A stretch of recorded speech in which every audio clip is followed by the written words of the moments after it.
Nom de Jésus. Amen. Amen, mes amis. Eh bien, asseyez-vous ce matin. Je suis heureuse de vous retrouver. Et tous et toutes, voilà, notre ami, notre frère René est là en forme. Et donc, tout va bien. Gloire à Dieu, gloire à Dieu, gloire à Dieu. Merci Seigneur, merci Seigneur, merci Seigneur. Merci pour ta présence ce matin. Alléluia. Merci pour ta parole ce matin. Alléluia. Ce matin, je voudrais continuer ce troisième message sur l'amour de Dieu. N'est-ce pas? On en a besoin parce que la vie d'un chrétien est fondée dans l'amour de Dieu. Et le fait de vivre et de marcher dans l'amour de Dieu, c'est quelque chose qui est dans tout le Nouveau Testament, qui remplit tout le Nouveau Testament parce que c'est une marche. On appelle vivre dans l'amour de Dieu, c'est vivre avec les armes de la lumière. Or, les armes de la lumière sont supérieures aux armes des ténèbres que Satan utilise contre nous. Les armes de la lumière. Donc, marcher dans l'amour, mes amis, ça veut dire marcher dans l'esprit. Je vais vous le prouver ce matin. Marcher dans l'amour, c'est marcher dans l'esprit. Alléluia. Et vous savez, par exemple, vous lisez l'épître aux Romains et d'autres épîtres, vous verrez que l'apôtre vous encourage à marcher dans l'esprit. Qu'est-ce que ça veut dire? Le Saint-Esprit, et c'est l'amour de Dieu qui est manifesté dans notre cœur. Donc marcher dans l'esprit, c'est marcher dans cet amour divin qui n'est pas l'amour humain, qui est surnaturel. Alléluia. Donc je vais vous parler ce matin du fait qu'on a reçu un don. C'est l'amour de Dieu. Quand nous nous sommes convertis, c'est un don. L'amour de Dieu est un don. On ne le mérite pas, on le reçoit, Dieu nous le donne. Donc nous avons reçu l'amour de Dieu, il nous a été donné. Ensuite, ce don en nous va produire un fruit. Et le fruit, eh bien, c'est nous qui le produisons, c'est pas Dieu, c'est à nous. Et ça va parler de nos comportements, de nos attitudes, de notre façon de voir les choses, parce que c'est important de comprendre que marcher dans l'esprit, c'est marcher dans l'amour. Écoutez, on va prendre pour commencer Galates 5, verset 18. Marcher, j'aimerais que vous mettiez ça dans votre cœur. Combien de fois on a lu marcher dans l'esprit, marcher dans l'esprit. Alors on imagine que marcher dans l'esprit, c'est vivre dans le surnaturel, recevoir des choses. Ça n'a rien à voir. Rien à voir. Marcher dans l'esprit, c'est marcher dans le fruit de l'esprit. C'est une attitude, parce que marcher dans l'esprit, c'est à nous de le solliciter, c'est à nous de l'exprimer. Vous voyez, j'ai reçu le don de Dieu. Alléluia. J'ai reçu le Saint-Esprit. Romains 5 nous dit que l'espérance ne trompe pas parce que l'amour de Dieu est répandu dans nos cœurs, dans mon cœur, dans votre cœur. Vous l'avez, je l'ai. Bon. Après, le fruit, c'est ce que je vais produire dans ma vie. C'est mon comportement, c'est mon attitude, ma façon de voir les choses, ma façon de penser. Alléluia. Donc, regardons dans Galates 5. Je sais que c'est un message qui va compléter les autres que nous avons reçus, mais c'est important qu'on soit fondé dans l'amour. Vous savez, Jésus revient bientôt. Il est en train de parer son Église. Il y a une Église qui ne se pare pas, malheureusement, qui sera Laodicée, qui restera dans les tribulations. Il y a une autre Église qui est son épouse, qui se pare de vêtements blancs, alléluia, qui prend les armes de la lumière, alléluia, et qui marche avec force et autorité dans l'amour même pour ses ennemis, dans l'amour pour les gens qui ne sont pas d'accord avec vous, dans l'amour. Alléluia. Et donc ça, nous, l'Église, nous avons besoin d'être fondés. Le Seigneur m'a parlé à ce sujet-là, d'insister sur le fait de comprendre ce qu'est l'amour de Dieu et de rectifier notre position afin d'être capable de libérer ce fruit qui est le fruit de l'esprit. Vous savez, c'est comme si on vous donne quelque chose comme une belle plante, vous la plantez, elle va produire quelque chose. Et ça, c'est la plante qui produit, c'est pas autre chose que la plante. Eh bien, c'est cela, nous avons reçu un don, le don du Saint-Esprit, de l'amour de Dieu en nous. Maintenant, c'est à nous, dans notre vie, de produire. Alors, mes amis, je sais très bien, quand j'ai fait ce message, j'ai réfléchi sur ma propre vie lorsque j'étais jeune chrétienne, j'ai mis du temps à comprendre et à laisser l'amour de Dieu inonder ma vie. Hein? Bien sûr que j'aimais tous ceux qui m'aimaient, mais est-ce que j'aimais mes ennemis? Sûrement pas. Est-ce que j'étais capable de pardonner? Oui, je pardonnais. Oui, ça, le pardon, j'ai toujours craint de ne pas pardonner. Mais en tous les cas, mon amour était très limité. Vous savez, parce que ça représente notre cœur au départ. Notre cœur est limité, voilà, à une façon d'être. Peut-être on a reçu de la famille, de la façon dont on a été élevé, donc on est limité. Mais pas dans notre esprit, parce que l'amour de Dieu, ça n'est pas dans notre tête, ni dans nos sentiments, ni dans nos émotions. J'insiste, l'amour que Dieu a mis en nous est dans notre esprit, parce que c'est un don qui vient de Dieu. Et vous l'avez, si vous êtes né de nouveau, je vais vous montrer la clé pour savoir si vous êtes sauvé vraiment. Vous allez savoir cela. Mais pour le moment, regardons dans Galates 5.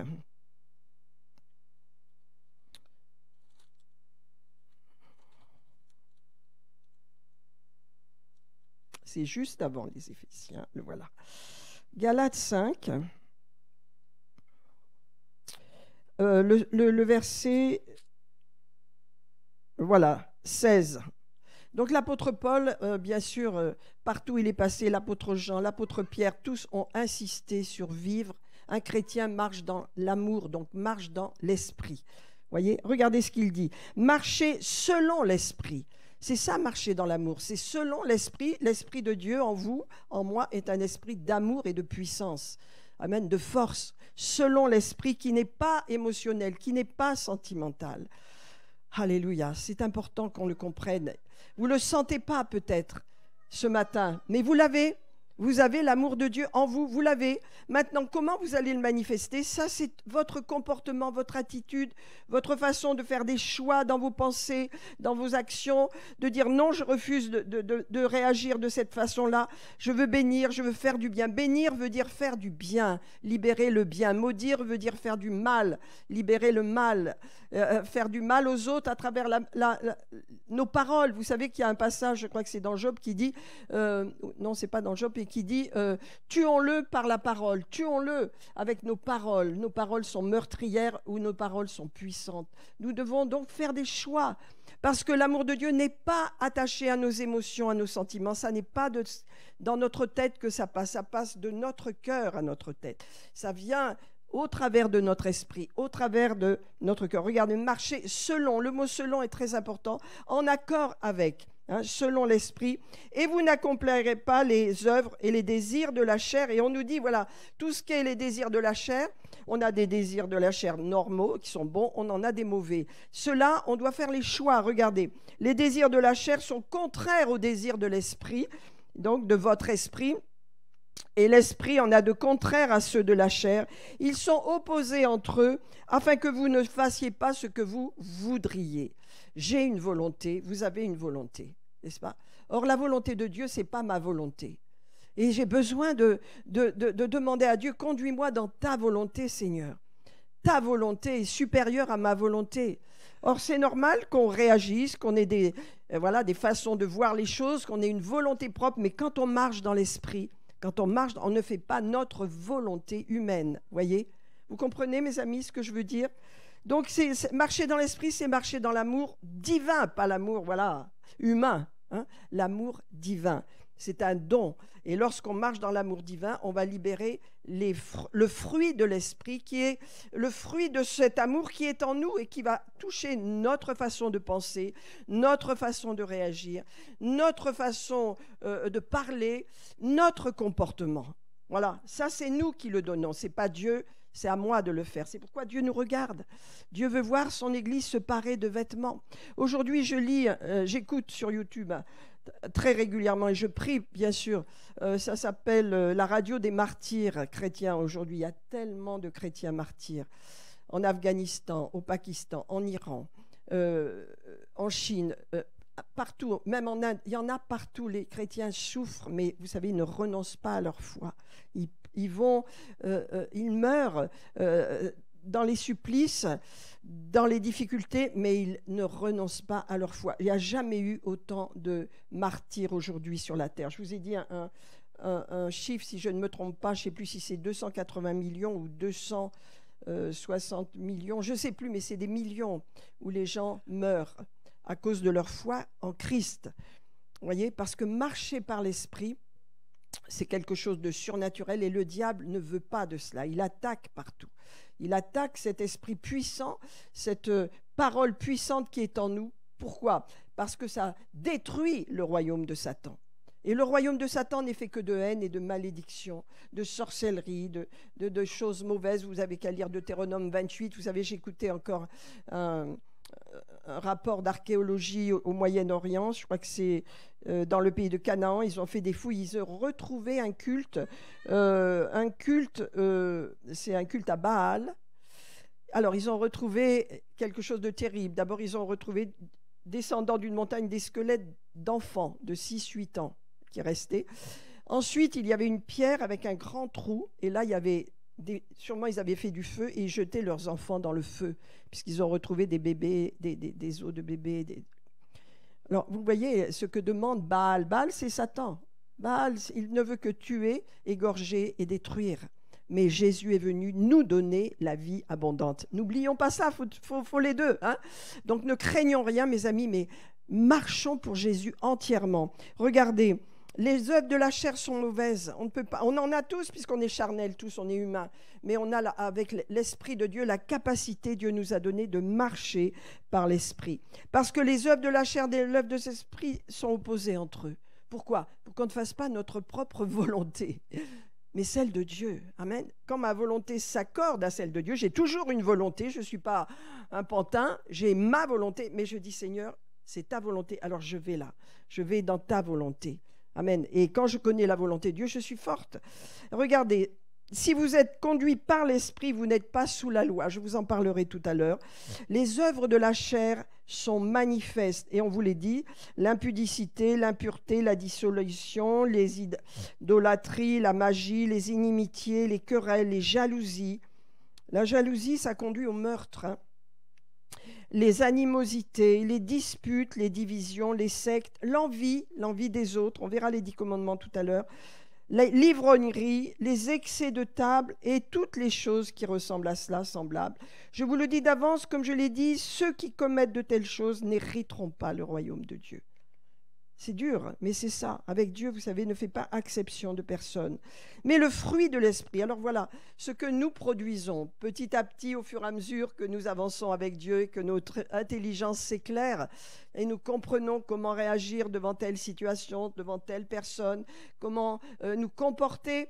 Peut-être la première attitude n'est pas la bonne, mais l'important c'est qu'on dit pardonne-moi Seigneur et on marche dans la bonne attitude. Le Seigneur pour lui, il sait ce qu'il a mis en nous.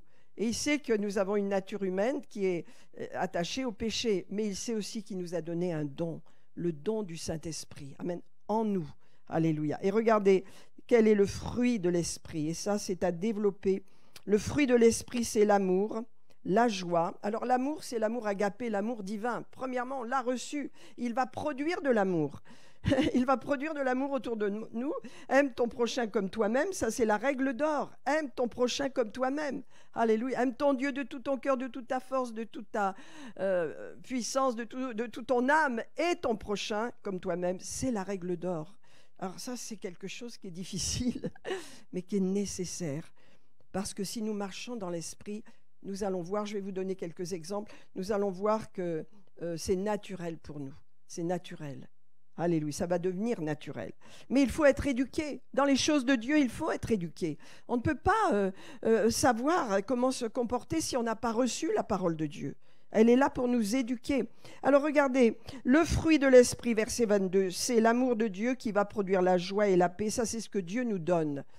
Alléluia, l'amour de Dieu est en moi. Alléluia, avec la joie et la paix de Dieu surnaturelle. Elle va produire, regardez, qu'est-ce qu'elle va produire? De la patience à l'égard des autres, de la bonté, je veux faire du bien, je veux être bonne et bon, de la bénignité, de la fidélité, de la douceur, de la tempérance. La loi n'est pas contre ces choses. Ceux qui sont en Jésus-Christ ont crucifié la chair avec ses passions et ses désirs. Si nous vivons par l'esprit, alors marchons selon l'esprit. Marcher selon l'esprit, c'est marcher selon le fruit de l'esprit. C'est ce que l'apôtre Paul nous dit, vous comprenez bien? Voilà, il vient de définir, voilà le fruit de l'esprit, c'est l'amour, la joie, la paix, la patience, la bonté, la bénignité, la fidélité, la douceur, la tempérance, c'est-à-dire la maîtrise de soi, pas laisser ses passions, la violence se manifester, être maître de ses émotions, ça s'acquiert petit à petit avec l'aide de Dieu par l'esprit, n'est-ce pas? Et donc il est dit, ceux qui Voilà, et ceux qui ont crucifié la chair, ça veut dire n'acceptent pas de vivre dans les passions, dans toutes ces choses qu'on a énumérées. Mais il nous dit, si nous vivons par l'Esprit, alors marchons selon l'Esprit, ça veut dire marchons selon l'amour de Dieu. L'amour de Dieu, amen, qui est en vous, que vous ne sentez pas, ne ressentez pas, mais il est là de toute façon et il va produire ce fruit, ce désir de faire bien, ce désir de donner de votre vie, de votre temps, de votre amour aux autres, à ceux qui en ont besoin, cette compassion, cet amour, il n'y a qu'à regarder Jésus, comment il agissait. Jamais il n'a dit non à qui que ce soit, il avait miséricorde, il avait un amour pour les gens et pour les gens dans le besoin, mais tout le monde n'était pas dans le besoin. Il rectifiait la position des gens, il les aidait à voir la lumière. Amen. Nous avons la parole dans notre temps. Alléluia. C'est pourquoi c'est important. Alors je voudrais vous dire, vous savez, Kenneth Hagin, je relis son livre, on va l'avoir bientôt, on va le réimprimer. L'amour, le chemin qui mène à la victoire, c'est vraiment un des meilleurs livres sur l'amour divin, l'amour divin. Et avant cela, je vais vous lire quand même un verset, si je le retrouve. Ah, donc, voilà, le tout, c'est qu'il est dans 1 Jean. Ça fait rien, je vais le retrouver tout à l'heure. Donc, c'est un verset qui vous dit que vous savez, voilà, le voilà. Comment savoir que vous êtes sauvés ? Que Dieu a fait son œuvre en vous. Comment savoir que vous êtes sauvés? Je vous en ai déjà parlé. Ce passage se trouve dans la première épître de Jean, chapitre 3, verset 14. Nous savons que nous sommes passés de la mort à la vie parce que nous aimons les frères et sœurs. Nous aimons les croyants. Ça, c'est le signe que vous êtes sauvés. C'est le signe que Dieu a, parce que ce n'est pas naturel. Je me rappelle, vous savez, quand mon mari et moi, on s'est convertis, on était habitués à sortir avec toutes sortes de gens qui avaient de belles situations, tout ça, à Vichy et dans la région. Et alors, on recevait beaucoup chez nous. Et donc, voilà, et on s'est convertis. Et ensuite, quand je continuais d'inviter tous ces gens, et bien sûr, Bernard et moi, on rendait grâce à table. C'était une façon de commencer à témoigner, on priait, et ensuite on parlait. Alors ça jetait un froid, il y avait toutes sortes de gens qui étaient pour, qui étaient contre. Bref, ça s'est vite arrêté. J'ai dit, bon ben Seigneur, qu'est-ce qu'on fait maintenant? Il m'a dit, je vais te montrer tes vrais amis. Et il m'a montré l'église locale. Amen. Et nous avons été dans l'église locale et nous avons aimé les gens. Des gens avec des cultures différentes, des façons de voir différentes de nous, mais qui nous ont toujours apporté tellement de bien. Et on a été tellement heureux toute notre vie chrétienne, entourés de croyants. Alléluia. Le signe que vous êtes vraiment sauvés, mes amis, vous aimez les frères et sœurs. Vous aimez vos frères, vous aimez votre famille. Ok, ça, c'est pas un signe. Vous aimez vos voisins, c'est pas un signe. Vous comprenez? Vous aimez vos frères et sœurs en Christ. Ça, c'est le signe de Dieu. C'est l'amour. C'est surnaturel. La communion fraternelle. On n'a pas de communion fraternelle quand on reste chez soi. Mon mari voulait venir, je lui ai dit, ah non, attends, la semaine prochaine, s'il te plaît, parce qu'il aime la communion fraternelle. La communion fraternelle, c'est ensemble. Et encore, vous savez, on est limité dans notre temps ensemble. Mais regardez, quand le culte est fini, les gens parlent ensemble, les croyants échangent, ils ont du plaisir à être ensemble. C'est le signe que vous êtes sauvés. Kenneth Hagin raconte une histoire amusante parce qu'à l'époque, c'était des églises très structurées, tout ça. Et donc, il y avait des gens qui étaient convertis des fois depuis 20 ou 30 ans là-dedans. Et il y avait un monsieur notamment qui a témoigné quand Kenneth Hagin est venu faire une mission. Il était à ce moment-là évangéliste dans cette église. Et il a appelé au salut. Et cet homme d'une 60aine d'années s'est approché.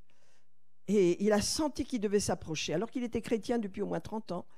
Et il s'est approché et il a été visité. Il a donné son cœur à Jésus.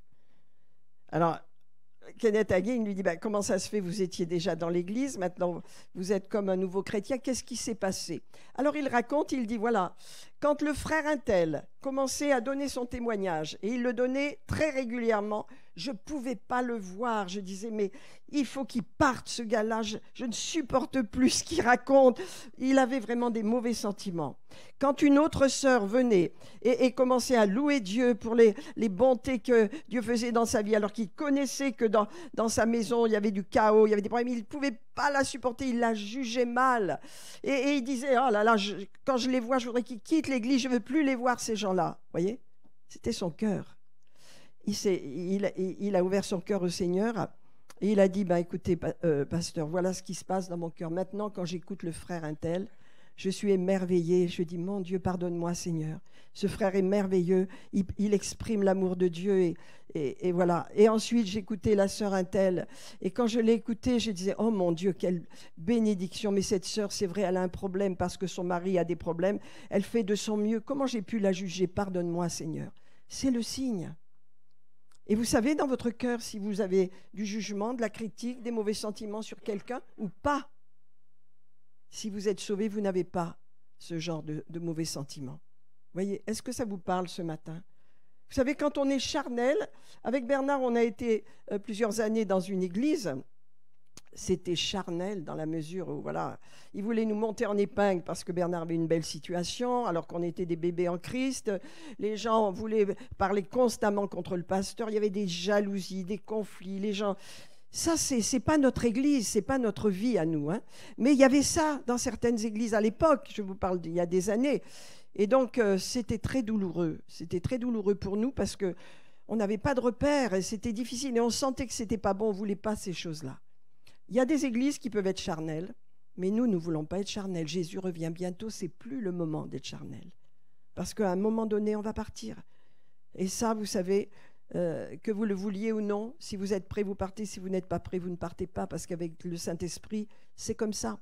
Donc, préparons-nous à marcher dans l'amour, à vivre dans l'Esprit, de façon à ce que votre vie soit parfaite. Regardez ce que Jésus a dit tout à l'heure. Tout à l'heure, on a lu Jean, on a dit que nous savons que nous sommes passés de la mort à la vie parce que nous aimons les frères, mais également nous allons lire des passages dans Jean parce que nous obéissons au commandement du Seigneur. Et le commandement du Seigneur, c'est de nous aimer les uns les autres. C'est un ordre. Ce n'est pas une option, c'est un ordre. Vous voyez? Alors, ça limite mes actions. Hein, si j'ai envie de critiquer parce que j'ai été offensé, si j'ai envie de dire du mal des uns et des autres, et si j'arrête pas d'utiliser ma langue pour faire du mal, c'est grave. Ma situation est en danger, ma vie est en danger, même mon avenir est en danger. Hein? Alors regardez ce que dit Jésus, parce que vous comprenez que Jésus, lui, est venu accomplir la loi. On va voir... si je l'ai noté quelque part, oui, ce que dit la loi. Regardez ce que Jésus a dit dans Matthieu 5, 17. Ne croyez pas que je sois venu pour abolir la loi. Ne croyez pas que la loi, ça y est, c'est fini, on n'en parle plus maintenant. Voilà. Non, non, je ne suis pas venu pour l'abolir, mais je suis venu pour l'accomplir. Et c'est très important ce qu'il dit là. Parce qu'en Jésus, la loi est accomplie. Donc, parce que Jésus a accompli la loi, il nous a donné une loi d'amour qui accomplit la loi. Tu aimeras ton prochain comme toi-même. Regardez dans Exode 20, voilà la loi. Vous allez voir que la loi, elle est en rapport avec le fruit de l'esprit et avec également les œuvres de la chair. Les œuvres de la chair. Exode 20. On pourrait avoir Deutéronome 5, Deutéronome 8 aussi, mais on va prendre Exode ce matin. C'est Exode 20. Alléluia. À partir du verset 1, il est dit... Alors l'Éternel prononça toutes ces paroles en disant « Je suis l'Éternel, ton Dieu, qui t'ai fait sortir du pays d'Égypte. Je suis l'Éternel, ton Dieu, qui t'ai fait sortir du péché et de l'esclavage du péché. » Ça veut dire, hein, de la maison de servitude. Premièrement, tu n'auras pas d'autre Dieu devant ma face, pas d'idolâtrie, pas d'autre Dieu. Tu ne te feras pas d'image taillée, ni de représentation quelconque des choses qui sont en haut dans les cieux, qui sont en bas sur la terre et qui sont dans les eaux plus bas que la terre. Deuxièmement, tu ne te prosterneras pas devant elles.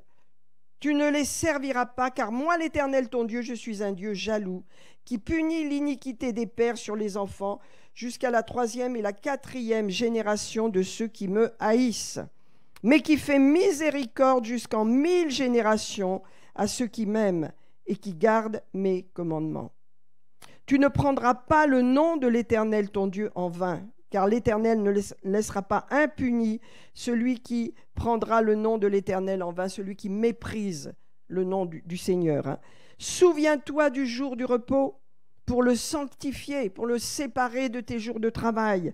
Tu travailleras 6 jours et tu feras tout ton ouvrage, mais le 7e, c'est le jour du repos de l'Éternel. Il est consacré tout spécialement à l'Éternel. C'est ce que nous faisons ce matin. C'est une journée, le dimanche, que nous offrons au Seigneur. Alléluia. Nous profitons les uns des autres, ensuite de la famille ou quoi que ce soit, mais c'est une journée où on ne travaille pas. Et il est dit... tu ne travailleras pas. Donc le 7e jour, c'est un jour de repos. Tu ne feras aucun ouvrage, ni ton fils, ni ta fille, ni ton serviteur, ta servante. Car en 6 jours, l'Éternel a fait les cieux et la terre et tout ce qui est contenu. Puis il s'est reposé. C'est pourquoi l'Éternel a béni le jour du repos. Mes amis, votre dimanche est un jour béni. Tous les jours de notre vie est béni. Mais de le consacrer à Dieu, il y a une bénédiction spéciale. Et regardez encore, il est dit, honore ton père et ta mère. Honore, ça veut dire respecte, honore. Quoi qu'ils aient fait, quoi qu'ils ont pu faire, honore ton père et ta mère avec une bénédiction, alléluia, qui est attachée, n'est-ce pas? Que tes jours se prolongent, afin que tes jours se prolongent dans le pays que l'Éternel te donne. Tu ne tueras pas. Tu ne commettras pas d'adultère, tu ne voleras pas, tu ne porteras pas de faux témoignages contre ton prochain, ça veut dire tu ne critiqueras pas les autres, tu ne parleras pas mal des autres, tu ne convoiteras pas, tu n'auras pas envie de ce qu'ont les autres, tu ne seras pas jaloux de ce qu'ont les autres, tu ne convoiteras pas la maison de ton prochain, tu ne convoiteras pas la femme ou le mari de ton prochain, ni son serviteur, ni sa servante, ni son bœuf, ni ses biens, ni aucune chose qui appartienne à ton prochain. Donc ces 10 commandements, Jésus les a accomplis pour nous. Et il nous a donné son Saint-Esprit, qui est un esprit d'amour, qui nous conduit dans l'amour de Dieu. Jamais nous ne ferons ces choses-là si nous marchons dans l'amour. Nous honorerons nos parents, nous respecterons le jour du repos, bien sûr. Tous les jours, c'est tous les jours un jour de repos, mais on travaille, mais on offre à Dieu cette matinée, cette journée, n'est-ce pas? On ne se prosternera pas vers les faux dieux du showbiz, les faux dieux de Hollywood qui sont tous sataniques. On ne se prosternera pas d'eux, on ne portera pas de faux témoignages, on ne critiquera pas notre prochain, encore moins nos frères et sœurs. Et voilà, et on n'aura pas envie de ce qu'ont les autres. On peut avoir envie, tiens, tu as une jolie robe, j'aimerais bien avoir la même. C'est pas pareil que d'avoir envie. L'envie, c'est la jalousie qui est derrière. C'est pas une envie, parce qu'on a tous des envies. Mais ça, c'est de la jalousie. C'est vouloir vraiment ce qu'a l'autre. Je suis jaloux, je ne suis pas content de ce que tu as. Vous voyez? Donc ça, Jésus l'a accompli pour nous. Amen. C'est pourquoi, mes amis, alléluia, nous pouvons dire que nous pouvons accomplir la loi royale par le Saint-Esprit qui est en nous. On n'a pas besoin de faire tout ça, n'est-ce pas? On n'a pas besoin d'obéir à tout cela. Par l'Esprit, tout est accompli pour nous. Jésus l'a fait, il nous a donné ce don. Et au travers de notre attitude, au travers de notre vie, nous allons refléter ce don. Alors mes amis, je voudrais vous dire qu'un des pièges les plus difficiles à surmonter, mais dans lesquels souvent les chrétiens tombent dans les églises, c'est l'offense. Être vexé, être blessé. Vous savez, c'est lié à l'orgueil naturel et la susceptibilité. Okay? Mais l'offense fait beaucoup de dégâts dans la vie des chrétiens. Le diable utilise cette arme. Quand vous marchez dans l'amour, vous marchez à un niveau supérieur, vous surmontez l'offense. Vous serez offensé. Tout le monde est offensé. On a tous été offensés, je l'ai été, vous l'êtes aussi, et on le sera sûrement encore. Comment je vais réagir? Parce que vivre dans l'amour, c'est une attitude, c'est un comportement. Comment je peux réagir? Comment je peux manifester l'amour de Dieu? Peut-être ma première réaction ne sera pas bonne, mais la prochaine sera bonne. Je marcherai dans l'amour, j'aurai une bonne attitude. Alléluia. Je passerai au-delà de l'offense, je pardonnerai à ceux qui m'ont offensé. Notre Père nous le dit. Vous savez, le Seigneur nous pousse, nous conduit dans le chemin de l'amour. Et dans la puissance, parce que le chemin de l'amour, c'est un chemin de puissance. Mais ce qu'il veut, le Seigneur, c'est qu'on regarde comment nous nous comportons, nous ayons un regard sur nous-mêmes en disant, mais comment on se comporte? Comment je me comporte? Regardez Luc 10. Et le temps passe. Alors vous avez compris pour les commandements, hein? Jésus parle à un pharisien, lui dit, oh, qu'est-ce que je peux faire voilà, pour aimer Dieu? Tu obéis à ses commandements. Il lui dit, c'est un religieux. Il lui dit, je les ai tous observés. Alors regardez ce qu'il va lui dire. Parce que c'est ça, l'amour de Dieu va beaucoup plus loin. Luc 10, vous l'avez déjà lu, vous le connaissez bien. mais c'est bien qu'on le lise, parce que ça, c'est la loi royale, hein. Tu aimeras ton prochain comme toi-même. Luc 10, 25. Donc cet homme, c'est un docteur de la loi qui vient voir Jésus, qui lui dit, qu'est-ce que je dois faire pour hériter la vie éternelle? Il lui dit, écoute, qu'est-ce qui est écrit dans la loi? Parce qu'il sait bien qu'il ne suit pas Jésus.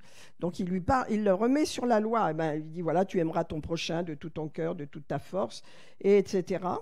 Tu as bien répondu. Fais cela et tu vivras. Oh. Et le pharisien se dit, comment je vais faire? Parce que ce n'est pas mon cas, j'y arrive pas. Hein? Et il lui dit, voulant se justifier, mais qui est mon prochain? Et donc, regardez ce que Jésus dit. Un homme descendait de Jérusalem à Jéricho.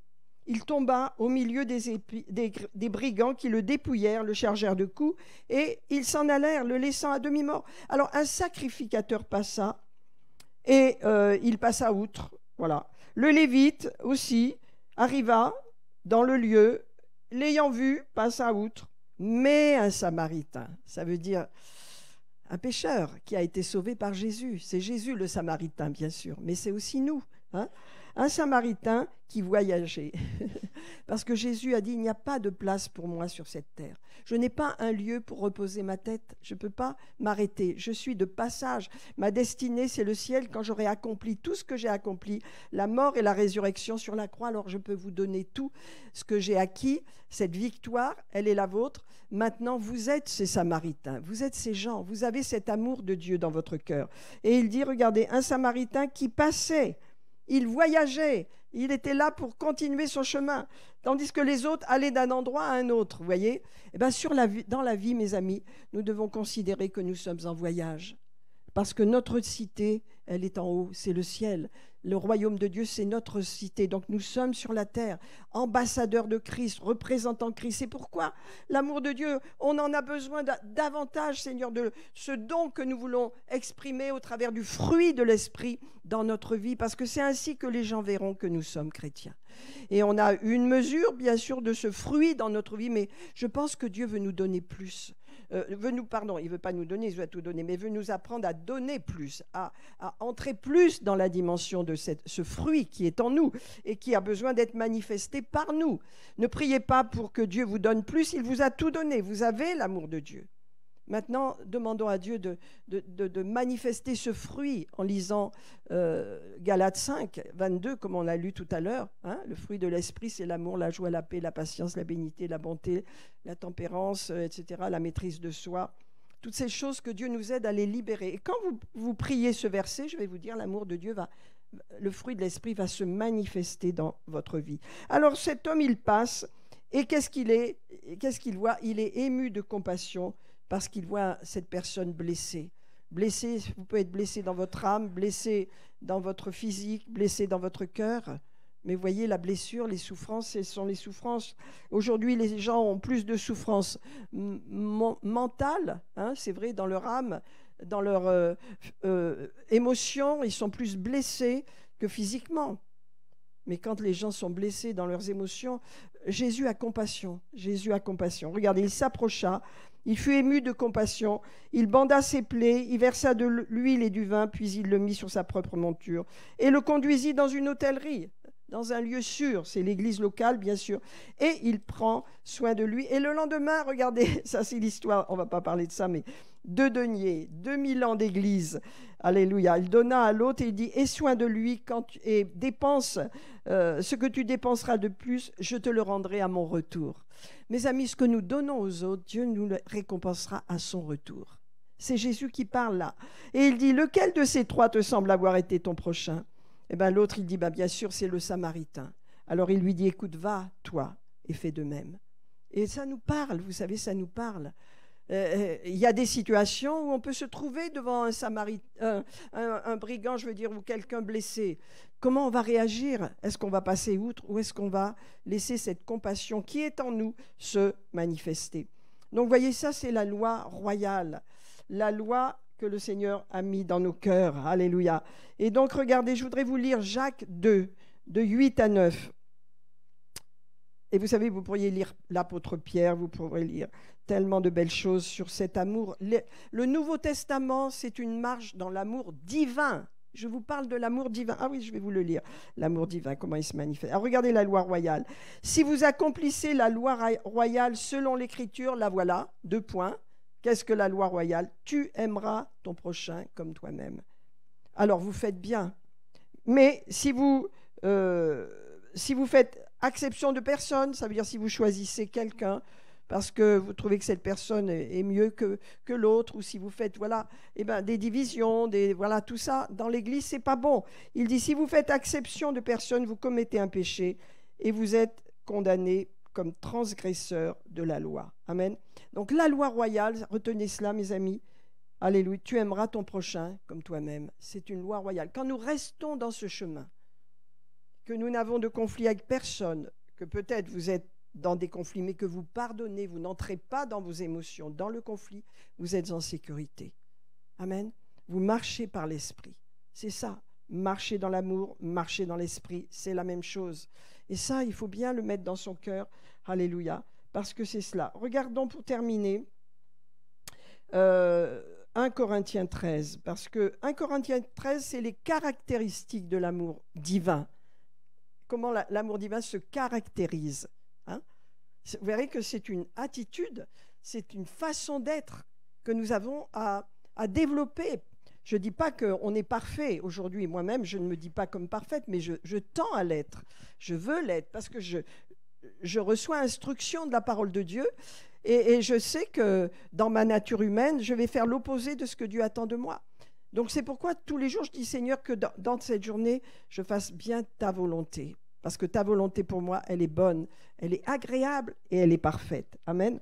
Regardez 1 Corinthiens 13 pour terminer. Que Dieu nous aide, mes amis, à grandir. Je pense que tous ces messages sur l'amour sont nécessaires avant que le Seigneur nous conduise vers d'autres choses plus différentes. Mais si nous ne sommes pas fondés dans l'amour de Dieu, je dis bien l'amour de Dieu, qui n'est pas sentimental. Et je vais vous dire, j'ai beaucoup de passages, je ne vais pas les relire, si j'ai le temps, je vais le faire, mais Jésus nous ordonne de nous aimer les uns les autres.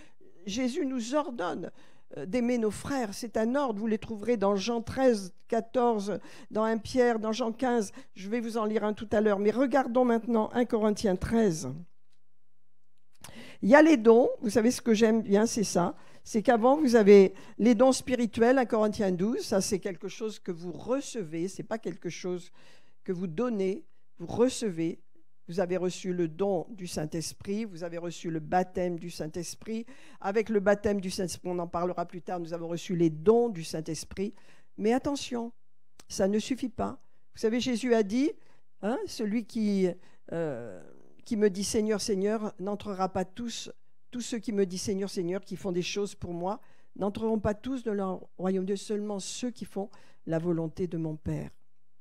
C'est simple, la volonté du Père. Aimer, apprendre à aimer notre prochain, ne pas être un sujet de chute pour les autres, ne pas critiquer les autres. Vous savez, quand vous apportez une critique sur quelqu'un, vous faussez la vision de la personne, vous influencez les gens de la mauvaise façon et c'est défendu par la Bible. Moi, je viens de ma maman, je dois le dire, elle critiquait ses voisins, elle critiquait tout le monde. Et quand je suis devenue chrétienne, j'ai pris très très vite conscience de ce rapport dans ma famille qui ne me convenait pas du tout.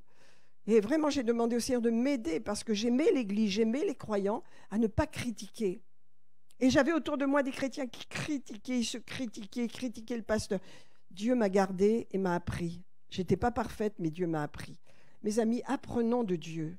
Apprenons de Dieu à nous aimer les uns les autres. Apprenons de Dieu à veiller sur notre langue. Vous savez, quand vous avez un esprit de critique, vous le reconnaissez. Comment? Quand vous dites du mal des autres, vous avez un bien-être à l'intérieur. Ah, ça m'a fait du bien. Au moins, moi, je me sens bien et je me sens soulagée. Ça, c'est l'esprit de critique.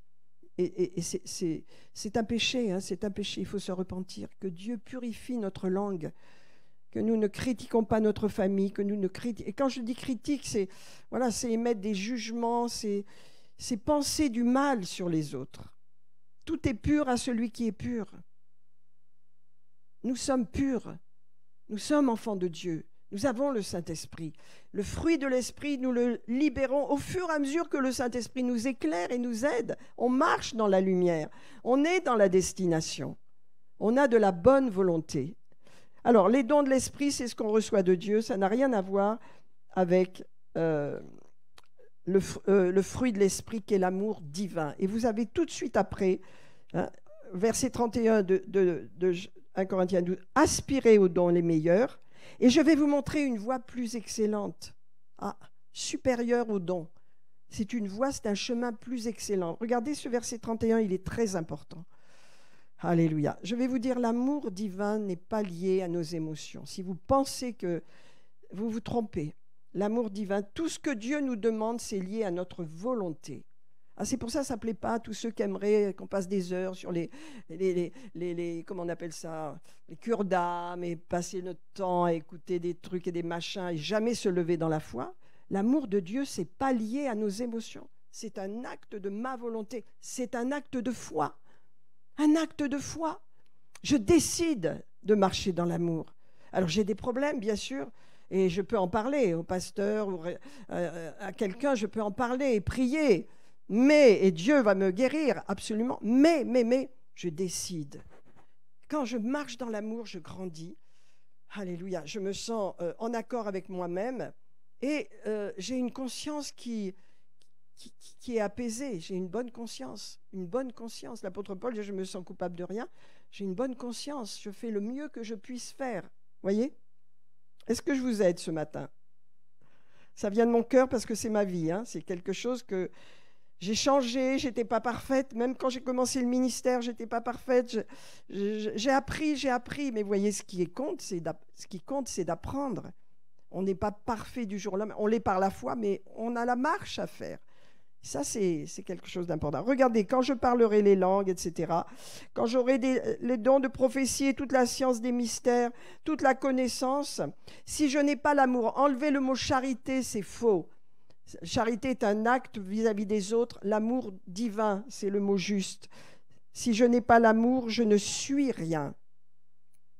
Quand je distribuerai même tous mes biens, la nourriture, mon corps pour être brûlé, si je n'ai pas d'amour, ça me sert de rien. Ça veut dire quand vous donnez votre vie, par amour, ça sert à quelque chose. Les martyrs, c'est ce que je voulais vous dire tout à l'heure, qu'il y a dans le monde, je vais vous dire, ça sert à quelque chose. Leur sacrifice sert. Le sang des martyrs qui coule, c'est on peut dire, comment dire, la semence de l'Église. La semence de l'Église. Et dans le monde aujourd'hui, il y a des martyrs, mais une Église qui prospère, qui va de l'avant partout dans les pays, en Iran, en Chine, partout. Il y a le sang des martyrs. Et c'est pourquoi il dit, l'apôtre Paul, celui qui qui distribuerait tout, qui brûlerait même son corps, qui se donnerait, ça ne servirait de rien. Mais si c'est par amour, ça servira à quelque chose. Voilà quel est l'amour. L'amour est patient. Vous voyez que c'est un caractère, que Dieu nous forme dans ce caractère. L'amour est plein de bonté. On l'a lu dans les fruits de l'esprit. L'amour n'est pas envieux. Je suis heureuse quand mon prochain, mes amis ont quelque chose qui est encore mieux que ce que j'ai. Ça me fait plaisir. L'amour ne se vante pas. Donc, vous voyez bien que ce n'est pas humain, cet amour-là. Vous voyez, dans les familles, vous avez quelqu'un qui se met à prospérer, à acheter une belle maison, des voitures. Vous avez la famille qui est jalouse, qui se met on ne veut plus le voir, on lui retourne le dos. C'est ça dans l'esprit des familles, mais pas quand on a l'amour de Dieu. On va se réjouir. Regardez, il est dit que l'amour donc est patient, elle est pleine de bonté, elle ne se vante pas, elle ne s'enfle pas d'orgueil, elle n'est pas envieuse, elle ne fait rien de malhonnête. Elle ne fait rien de malhonnête. Elle ne cherche pas son intérêt. Ça, c'est la clé. Je veux servir l'autre parce que je l'estime au-delà de moi-même. Elle ne s'irrite pas, ne se met pas en colère, elle ne soupçonne pas le mal, important. Donc, on ne peut plus critiquer quand on ne soupçonne pas le mal. Elle ne se réjouit pas de l'injustice, mais elle se réjouit de la vérité. Elle excuse tout, Elle croit tout, elle espère tout, elle supporte tout. Alors, il y a beaucoup à dire, mais je dois arrêter, bien sûr. L'amour ne périra jamais. Vous savez, c'est important. Quand Jésus sera revenu, les prophéties, ce sera fini. On n'en aura plus besoin. C'est pour ça qu'il nous dit, les prophéties prendront de fin. Parler en langue, pour être en communion avec Dieu, parler en langue, pour nos prières, ça ne servira non plus à rien. Parce que Jésus sera là. Les langues cesseront, la connaissance disparaîtra. Car nous connaissons en partie, nous prophétisons en partie, mais quand celui qui est parfait sera venu, alors la connaissance partielle disparaîtra. Amen. Alléluia. Voilà. Maintenant, ces trois choses demeurent, la foi, l'espérance et l'amour, mais la plus grande de ces choses, c'est l'amour. Quand je vous parle de l'amour, l'amour divin, toujours replacer cela dans l'amour divin. Amen. L'amour qui n'est pas naturel, qui n'est pas dans votre chair naturelle, mais qui est en vous par l'esprit et qui a besoin d'être libéré par votre attitude, votre comportement lié à votre volonté. La foi est liée à notre esprit et à notre volonté. N'est-ce pas? La foi prend de ce qui est de l'espérance, la foi parle, tout est lié à notre volonté. C'est pas quelque chose, vous savez, on n'est pas des gens éthérés qui flânent. Non, non, la foi c'est solide, la foi est la ferme assurance. C'est mon cœur, je sais, des choses qu'on espère, la manifestation des choses qu'on ne voit pas, ça veut dire on sait qu'on l'a, c'est dans notre conscience et notre volonté. C'est pas abstrait. Je suis pas en train d'être comme éthéré, vous savez. Non, non, je sais ce que je veux. Dieu met dans mon cœur sa volonté et je la fais. Et ça passe par moi. Je vais vous dire une chose, ce sera un nouveau message, peut-être la semaine prochaine. Dieu a besoin, pour manifester sa gloire et son plan sur cette terre, de vous et moi. Il ne le fait pas en dehors de nous. Dieu ne fait rien en dehors de nous. Il fait tout au travers de nous. Amen. Il fait tout au travers de nous. Je vous expliquerai comment, vous verrez que Dieu s'est limité lui-même en nous donnant autorité sur cette terre, de façon à ce que l'Église dans le monde accomplisse sa volonté. Amen. Nous sommes dans un siècle tout à fait particulier parce que les croyants sont des milliers, des milliers, des milliers dans le monde. Jamais l'Église a été aussi immense et ce n'est rien. Ça va se multiplier. On en a besoin en France, bien sûr, mais il y a beaucoup de pays où l'Église est persécutée, où l'Église, elle fleurit par des milliers et des milliers de personnes. Vous saviez qu'en Iran, il y avait une des églises qui se développe le plus par les groupes de maisons. Énormément d'églises, énormément, tout souterraines. Et ces gens, ils risquent leur vie pour Jésus. Amen. Tous les pays musulmans sont bouleversés à cause de la foi chrétienne. Soyons fiers d'être chrétiens, mes amis, et marchons dans l'amour. C'est une telle puissance, l'amour de Dieu. Amen. Voilà, je termine. Maintenant, ces trois choses demeurent. La foi, l'espérance et l'amour sur la terre, mais la plus grande, c'est l'amour. La plus grande de ces choses, c'est l'amour. C'est la marche de l'Église. Mes amis, c'est la marche qui fait la différence quand vous lisez l'Apocalypse entre l'Église de Laodicée et l'Église de Philadelphie. Philadelphie, ça veut dire l'amour des frères, l'amour fraternel. Vous l'avez, je l'ai, vous êtes dedans. Amen. Seigneur, je te bénis pour ce message, c'est vrai. Marcher par l'Esprit, c'est marcher dans l'amour divin, qui n'est pas émotionnel, mais qui est lié à ma volonté de bien faire, de bien me comporter en accord avec ta parole, Seigneur. Et je te remercie ce matin de ce que, ensemble, nous, en tant qu'Église, nous grandissons dans l'amour. C'est notre prière. Nous grandissons dans ces choses merveilleuses et puissantes que tu nous as données par rapport à ton esprit, de pouvoir libérer, manifester autour de nous, Seigneur, le fruit de l'esprit. Alléluia, parce qu'il y a un fruit dans notre vie et que ce fruit se développe. Seigneur, merci. S'il y a au milieu de nous des personnes qui sentent qu'elles doivent vraiment améliorer les choses dans leur vie, alléluia, je sais que l'Esprit est là, alléluia, le Saint-Esprit pour libérer sur vous cette gloire, cette manifestation de l'amour divin, pour apprendre à le manifester. Merci Seigneur de ce que tu nous montres les comportements qui ont besoin de changer dans nos propres vies, à chacun. Alléluia. Et tu nous aides à les transformer. Quelquefois, ça prend du temps, mais nous désirons bien faire, Seigneur. Nous désirons avoir une bonne volonté, Seigneur, et avoir un bon comportement avec nos frères et sœurs dans l'Église, avec notre famille, avec nos parents, avec nos frères et sœurs de famille, avec nos amis, avec nos collègues de travail, avec les jeunes avec qui nous allons à l'école ou au collège ou au lycée. Tout, nous voulons avoir un bon comportement, Seigneur. Alléluia. Remplis nos cœurs de ton amour. Alléluia. Nous savons que nous l'avons reçu, mais nous voulons le manifester. Que nos cœurs soient malléables, Seigneur, que nos pensées soient tournées vers toi, Seigneur, afin que nous fassions le bien, Jésus allait de lieu en lieu faisant le bien. Il y a du bien à faire, vous savez, il y a du bien à faire, faisant du bien. Alléluia. Et guérissant tous ceux qui étaient sous l'empire du malin, car Dieu était avec lui. Si Dieu est avec vous, mes amis, vous allez faire du bien autour de vous. Amen. Vous n'allez pas faire du mal. Non, non. Vous n'allez pas blesser. Vous allez pas. Et même si vous blessez, vous demanderez pardon, mais ça peut arriver. Mais vous allez faire le bien. Faire le mieux que vous pouvez, Seigneur. Voilà ton Église devant toi, Seigneur. Moi inclus, nous sommes heureux de recevoir cette parole ce matin et de la mettre en pratique dans notre vie, Seigneur. Alléluia. Partout où nous allons, Seigneur, avec les voisins, avec les prochains, le prochain, avec nos parents, nos amis, notre famille, notre mari, notre femme, nos enfants. Seigneur, merci. Que ton amour, Seigneur, grandisse en nous. Nous grandissons dans l'amour. Nous grandissons dans la connaissance de Dieu. Vous savez, grandir dans la connaissance de Dieu, c'est grandir dans l'amour, Seigneur. Nous grandissons. Seigneur, tu élargis nos cœurs afin que la terre de nos cœurs soit capable d'être travaillée, Seigneur. Qu'elle soit travaillée. Travaille-la, Seigneur, cette terre. Que nos cœurs soient malléables, Seigneur, la bonne terre.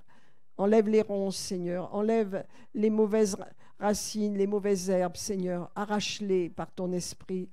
Donne-nous conscience, Seigneur, de ces mauvaises herbes afin que, Seigneur, par le pardon, nous en soyons libérés.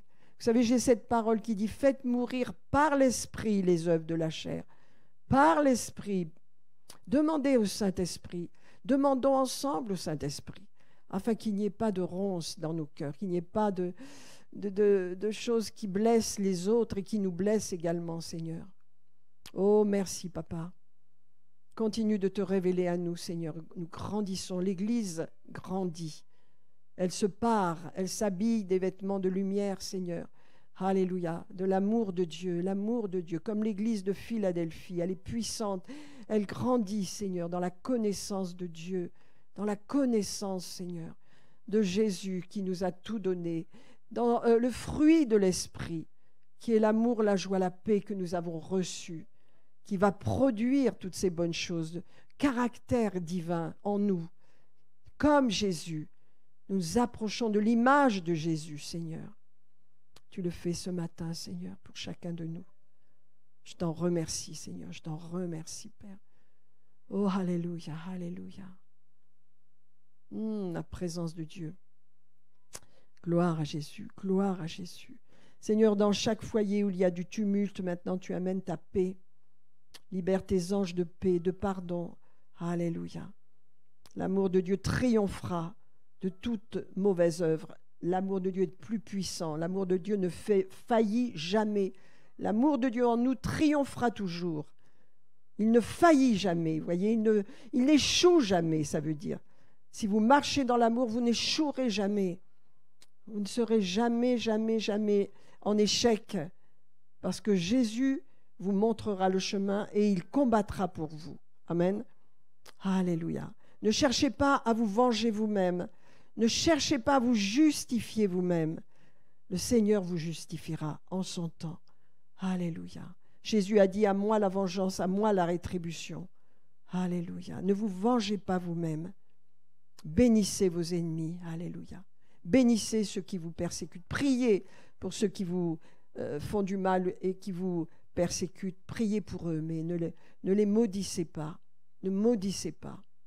Alléluia. Ne parlez pas mal, ne dites pas de mal. Alléluia. Faites le bien. Faisons ensemble le bien. Autant que nous pouvons. Nous sommes l'Église de Jésus-Christ. Nous sommes vraiment la colonne et l'appui de la vérité dans ce monde. Alléluia. Sachons qui nous sommes. Soyons fiers de qui nous sommes. Que notre lumière brille dans les ténèbres. Alléluia. Juste un moment dans la présence de Dieu encore. Merci Seigneur. Peut-être le Seigneur montre à certains les problèmes du travail qui sont si importants, le travail, comment les régler avec sagesse, ou les problèmes de famille, de voisinage, peut-être même entre frères et sœurs. Alléluia. Comment régler les choses. La façon dont Dieu fait, tellement supérieure à la nôtre. Sa volonté tellement supérieure à la nôtre. Merci Jésus. Alléluia. Merci pour le fruit de l'Esprit que nous libérons, que nous manifestons nous-mêmes maintenant dans notre vie de tous les jours, Seigneur. Amen. Alléluia, alléluia, alléluia, alléluia. Seigneur, tu es le Dieu de la guérison. Tu es venu pour guérir les âmes brisées, Seigneur. Alléluia. C'est toi qui guéris et c'est toi qui relèves, Seigneur. Le baume de Canaan guérit au travers du pardon et de la repentance. Les blessures sont guéries. Et tu changes le regard de certains frères et sœurs, façon de se voir. Non, non, tu n'es pas une victime, tu n'es pas une victime. Non, non, tu as la victoire en toi. Ne te regarde plus comme une victime. Alléluia. En Christ, tu n'es plus une victime. Jésus a été la victime expiatoire pour nous. Soyons enfants de Dieu, fils et filles du Dieu très haut. Nous sommes appelés à régner avec Jésus, couronnés de gloire. Le temps approche. Le temps approche. Alléluia. Revêtons-nous des armes de la lumière, toutes les armes de la lumière, qui commencent avec l'amour de Dieu, avec le fruit de l'Esprit, manifesté. Alléluia. Amen, amen, amen. Gloire à Jésus, gloire à Jésus. Merci Seigneur. Gloire à Dieu, amen, amen. Merci Seigneur, nous sommes tellement réceptifs à ce message, on en a tellement besoin dans un monde qui est totalement à l'inverse des principes divins. Vous savez, le réveil de ce qu'on a vu là, Asbury, là, c'est un réveil qui est une inondation de l'amour de Dieu dans les cœurs. C'est ce dont on a le plus besoin, d'être en connexion avec cet amour qui nous transforme. Alléluia. Père, nous te remercions ce matin pour tous tes bien-aimés ce matin, ceux qui nous suivent peut-être, et nos frères et sœurs ici présents, dans le lieu de l'Église, dans le lieu de l'Église, Seigneur. C'est là où il y a la communion fraternelle. Merci, Seigneur. Amen. Amen. Que Dieu soit béni. Acclamons le Seigneur ce matin. Waouh, qu'on ne s'endorme pas.